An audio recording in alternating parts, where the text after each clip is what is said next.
Bueno, y continuamos con nuestro adiós al Papa. Este día 502 de mi ley titulamos El último adiós al Papa de los últimos.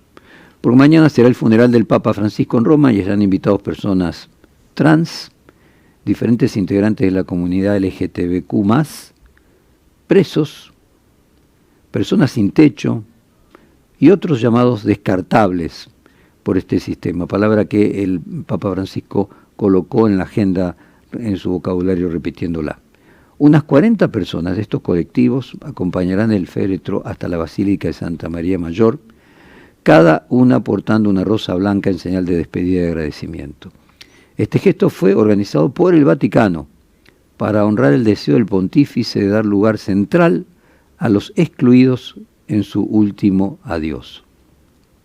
Así, en su despedida, los descartables, obviamente entre comillas, no solo están invitados, sino que ocupan un lugar privilegiado como una última expresión del mensaje, de su mensaje, en el reino de Dios, como dice Mateo 20:16, los últimos son los primeros y los primeros serán los últimos.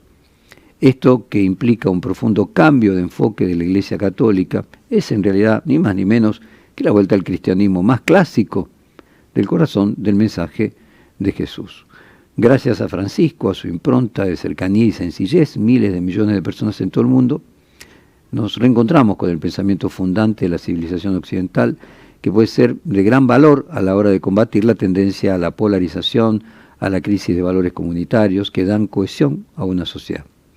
Hoy la extrema derecha, en auge en el mundo, propone un capitalismo deshumanizante, un capitalismo de ganadores y perdedores solamente. Pero eso no tiene por qué necesariamente ser el rumbo que tome el mundo, y Francisco nos propuso otro camino. Vamos a servirnos de algunas películas que retrataron la vida de Jesús para rastrear esta cosmovisión al inicio mismo del cristianismo, y vamos a compararla luego con las mismas actitudes del Papa Francisco. Primero vamos a una película del año 2000 donde Jesús sana a un leproso. Bueno, más allá del papel que puede cumplir el mito en la exageración, o aquel creyente que lo crea absolutamente sincero como representación de esta película que vimos, Jesús siempre hacía algo que era totalmente anti-intuitivo para sus fieles. Los valores que representaban los líderes religiosos de este momento eran el castigo y la justicia. Jesús cambió el paradigma, puso el amor, el perdón, la empatía en el centro. Otro clásico ejemplo es el de María Magdalena. Vamos a ver aquí el ejemplo, la frase que perduró hasta nuestros días y resuena siempre: quien esté libre de pecado, que arroje la primera piedra. ¡Apartaos! ¡No la toquéis! ¡Esta mujer es impura! ¡Esta mujer está infectada y es inmunda a causa de sus pecados! ¡Está infectada! ¡Está infectada! ¡Anda!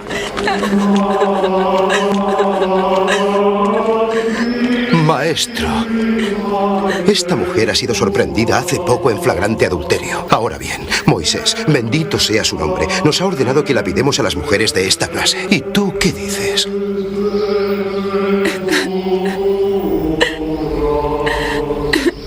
Maestro, aquí está el marido de esta mujer. Hay testigos, estamos nosotros, que hemos sido llamados por el Eterno para juzgar.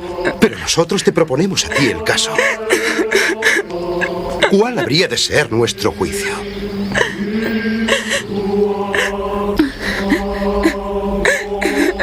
El que de vosotros se sienta sin pecado, que arroje la primera piedra.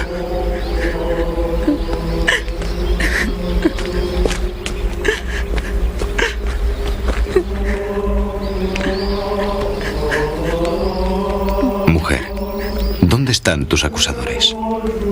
Nadie te ha condenado. Nadie, Señor. Pues yo tampoco te condeno. Puedes ir. Y de ahora en adelante, mira de no pecar más.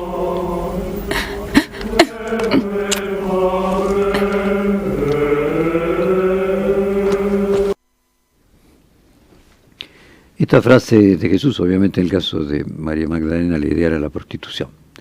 Esta frase de Jesús brinda un mensaje revolucionario desde el punto de vista religioso. Si somos todos pecadores ante los ojos de Dios, la clave no pasa por detectar quién peca más y apedrearlo para limpiar las propias miserias. La clave pasa por ayudarnos unos a otros a ser mejores personas. Y Jesús no solamente se acercaba a los excluidos, los que estaban abajo, también lo hacía con los publicanos. Los publicanos era probablemente la casta más odiada en aquella época, pues eran los cobradores de impuestos. Aquellos judíos que trabajaban para el Imperio Romano y eran vistos como traidores por el resto del pueblo. Veamos la siguiente escena de la misma película, donde Jesús se reúne con estos publicanos que eran supuestamente los máximos pecadores porque eran los cobradores de impuestos. Es evidente que ignora las reglas más elementales, reglas que saben hasta los niños. El suyo es un oficio infamante. Un publicano ni siquiera puede atestiguar en un juicio. Un honrado padre de familia no daría nunca a su hija en matrimonio a uno de ellos. ¿Él un profeta? ¿Qué va? Un profeta no se mezcla con la inmundicia.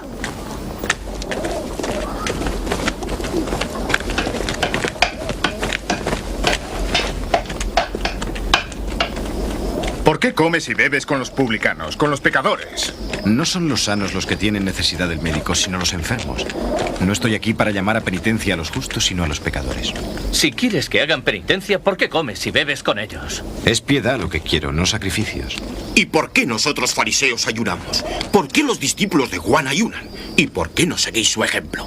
¿Acaso pueden ayunar los amigos del esposo cuando el esposo está con ellos? Vendrá un día en que el esposo ya no estará con ellos y entonces ayunará. Pero la religión no se hace con las ideas nuevas. Quien está acostumbrado a beber vino viejo no se adapta a lo nuevo, sino que dice, encuentro que el vino viejo es mejor. La Iglesia Católica fue expulsiva durante muchos años de los homosexuales, de los divorciados, trataba de preservar la moral impoluta, mientras tanto reproducía una lógica que muchas veces amparaba a sacerdotes que habían cometido delitos graves. Era piadoso con las cúpulas e implacable con los últimos, mientras que Francisco, en una vuelta al origen, que no es una transgresión, sino un regreso al origen, tuvo que ser transgresor para ser un cristiano clásico.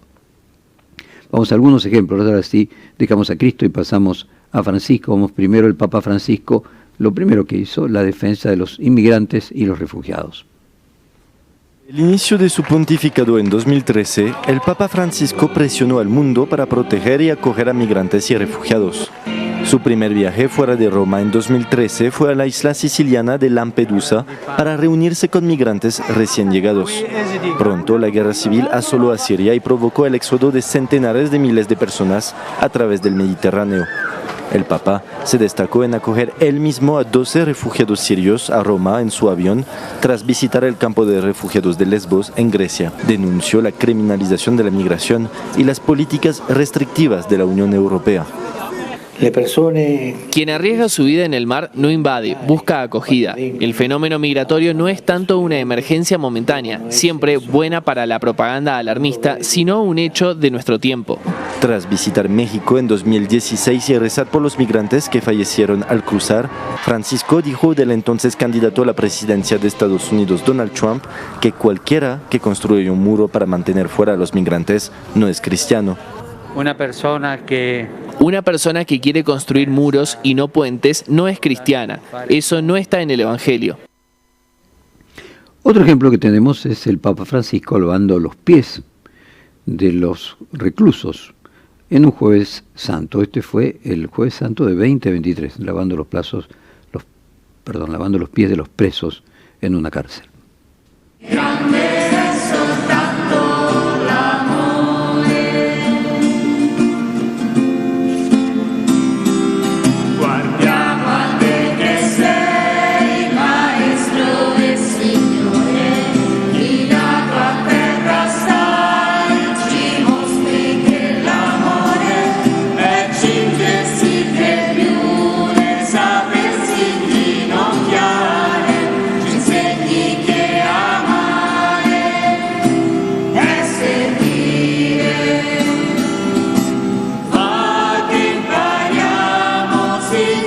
Aquellos que no se escuchaban, que tienen solo audio, no se escuchaban solo por radio, por aplicaciones de sonido, les contamos que era la clásica imagen del Papa lavando los pies de los reclusos y después dándole un beso a cada uno en los pies. Esto recuerda la novela de Emmanuel Carrère llamada El Reino, en que el autor francés reconstruye la historia del cristianismo y cómo quienes escribieron aquellos textos que cambiaron el mundo. Hay una parte particular dedicada al lavado de los pies, a los pecadores que vamos a citar. Es así: a muchos no les curará que lo toquen y que le laven, pero no hay nada más importante para él y para quien lo hace. Para quien lo hace es el gran secreto del Evangelio. A principio queremos ser buenos, queremos hacer el bien a los pobres, y poco a poco, lo cual puede llevarnos años, descubres que son ellos los que nos hacen el bien, porque al estar cerca de su pobreza, de su debilidad, de su angustia, ponemos al desnudo también nuestra pobreza, nuestra debilidad y nuestra angustia, que son las mismas para todos, y comenzamos a ser más humanos.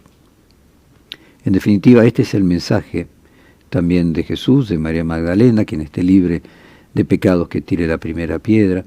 Jesús no solamente salvó a la joven en este acto, también hizo que sus discípulos y quienes querían apedrearla se reencuentren con sus propios pecados, con ellos mismos. El cristianismo clásico, por así decirlo, parece igualarlos a todos en la categoría de pecadores, de imperfectos, de impuros, pero no para que nos castiguemos permanentemente, como pueden pensar ciertas ramas de la religión, sino para que podamos tomar dimensión de todo lo que tenemos que mejorar y que dediquemos nuestro tiempo, en lugar de juzgar a los demás, de juzgarnos a nosotros mismos. Vamos al siguiente fragmento, en el que tenemos algunos años que pensamos que no los íbamos a ver nunca: el Papa recibiendo mujeres trans en el mismísimo Vaticano. Esto sucedió también en 2023. Francisco almuerza con mujeres trans en el Vaticano. Francisco recibe a mujeres trans en almuerzo especial. El Papa recibió a un grupo de mujeres trans del sur de Italia, la mayoría inmigrantes latinoamericanas y trabajadoras sexuales, durante un almuerzo especial por la Jornada Mundial de los Pobres. Una de ellas incluso fue invitada a la mesa del Papa. En la pandemia, muchas pidieron refugio en la iglesia de Tor Baianica, pues no tenían qué comer ni dónde vivir, y el Vaticano las ayudó a acceder a servicios de salud y vacunarse anticipadamente contra el COVID-19. Gracias a Dio e a Lui por tutto lo que nos ha ayudado en la pandemia, cuando hemos estado mal, più è argentino come me. Esto le respondió a una persona ni binaria, me colocan aquí, es decir, una persona que no se define ni como hombre ni como mujer. Vamos a escuchar cuando Francisco le responde: todas las personas son hijas de Dios. ¿Una persona no binaria? Sí. Sí, me alegro.